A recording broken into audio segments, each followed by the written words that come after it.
తెలంగాణ వస్తే నిరుద్యోగుల బతుకులు మారుతాయని చాలాసార్లు అనుకున్నాము. వచ్చింది తెలంగాణ 10 సంవత్సరాలు అటు బీఆర్ఎస్ పరిపాలించింది. ఆ సమయంలో కూడా నిరుద్యోగులకి అన్యాయం జరిగింది.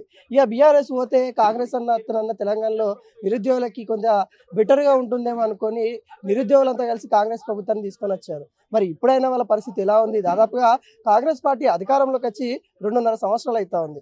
ఇప్పటివరకు నిరుద్యోగుల పరిస్థితి ఏ విధంగా ఉంది? వాళ్ళు ఇచ్చిన హామీలు ఎంతవరకు వస్తా ఉన్నాయి? అసలు నిరుద్యోగులు ఏమనుకుంటారో తెలుసుకునే ప్రయత్నం చేద్దాం. మనతోని సింధురెడ్డి గారు ఉన్నారు. మీకు పరిచయం చేయాల్సిన అవసరమే లేదు. సింధురెడ్డి గారు ఎట్లా ఉంది ఇప్పుడు ప్రస్తుతం నిరుద్యోగుల విషయంలో తెలంగాణ రాష్ట్రంలో ఏ విధంగా ఉందంటే ఏం చెప్తారు? చాలా దారుణంగా ఉందని చెప్తామండి.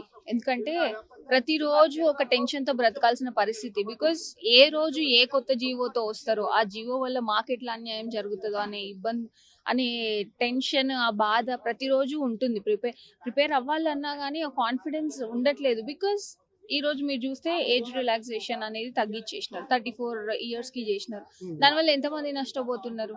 అది ఆలోచించాలి కదా ప్రభుత్వం. అంటే వచ్చిన కొత్తలో ఏమో 46 సంవత్సరాలకు పెంచి మళ్ళీ 2.5 సంవత్సరాల తర్వాత అది తప్పు, ఇది 34 సంవత్సరాలు అయితేనే కరెక్ట్ అనే పద్ధతిలో మీరు వెళ్తున్నప్పుడు ఇంకెట్లా ఉంటుంది నిరుద్యోగుల పరిస్థితి? చాలా దయనీయమైన పరిస్థితి ఉందని అయితే చెప్తాను.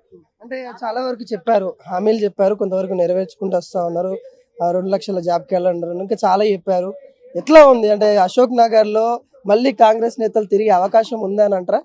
లేదు, వాళ్ళు తిరిగితే సీదా చెప్పులు తీసుకొని కొట్టేటట్టు ఉన్నారు అందరు. చాలా పెద్ద స్టేట్మెంట్. పెద్ద స్టేట్మెంట్ కాదు అది, దట్ ఈస్ ద రియాలిటీ. వాళ్ళని ఒకసారి వచ్చి ట్రై చేయమని చూడండి. ఎవరెందుకు రావడానికి ధైర్యం చేయట్లేదు? వాళ్ళకి ధైర్యం లేదు.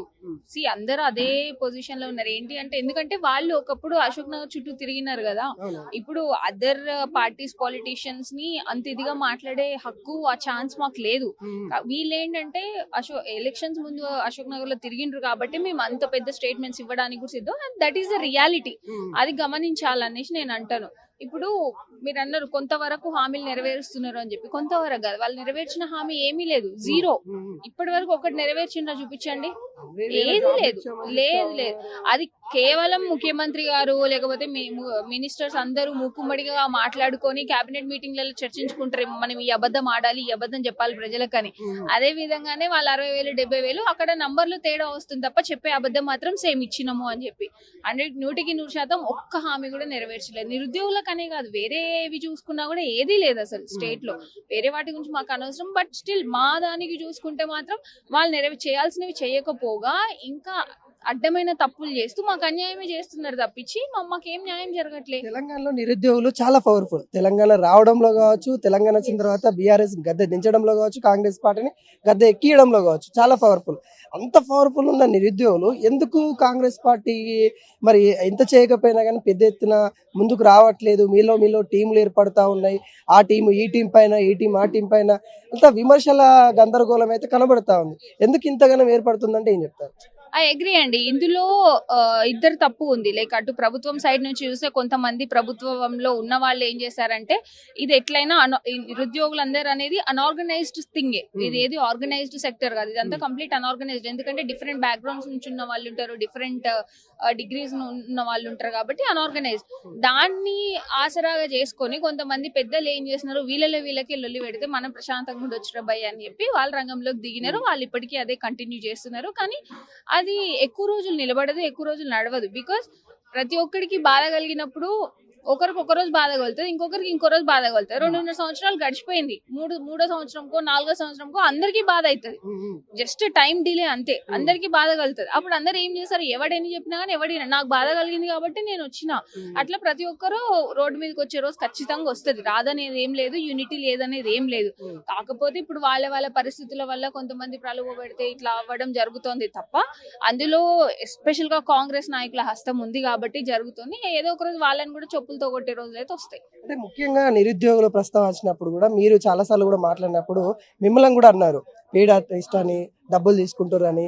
ఇట్లా ఇంతగానం ఒక నిరుద్యోగి అసలుకే ఉద్యోగం రావట్లేదని ఒక బాధలో ఉన్న నిరుద్యోగి పైన ఇలాంటి విమర్శలు వచ్చినప్పుడు ఎలా ఒక ఆడబిడ్డగా ఎలా తట్టుకుంటా ఉన్నారు? అసలు ఏమనిపిస్తా ఉంది అంటే, వీర మహిళలు అంటారు మనకాడ, అలాంటి వీర ధైర్యంతో ఇలాంటి మహిళలు ఎంతమంది ఉన్నారు, ఎంతలా కొట్లాడుతూ ఉన్నారు, ఏం చెప్పదలుచుకున్నారు?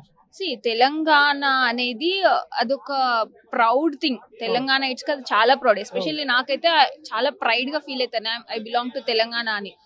అందులో ఇప్పుడు నా మీద రకరకాల విమర్శలు చేస్తూ వచ్చినారు, నేను అది ఇది అని చెప్పి ఎన్ని విమర్శలు చేస్తారో నేను ఇంకా అంత స్ట్రాంగ్ అవుతూ వచ్చిన తప్ప ఏనాడు నేను భయపడలే. నా బ్లడ్ లోనే ఉంది భయపడకూడదని. ఇంకా నేను ఎందుకు భయపడతా? అవతలోడు తెలంగాణోడు అయితే వానికి అర్థమవుతుండే మరి వాడు తెలంగాణోడా కాదా అనేది. అది చేసిన వాళ్ళకి తెలుసు, ఎందుకంటే అట్లా విమర్శలు చేసిన వాళ్ళు చాలా మంది మొత్తం ఆంధ్రాకు సంబంధించిన వాళ్ళే, అది ఓపెన్ సీక్రెట్.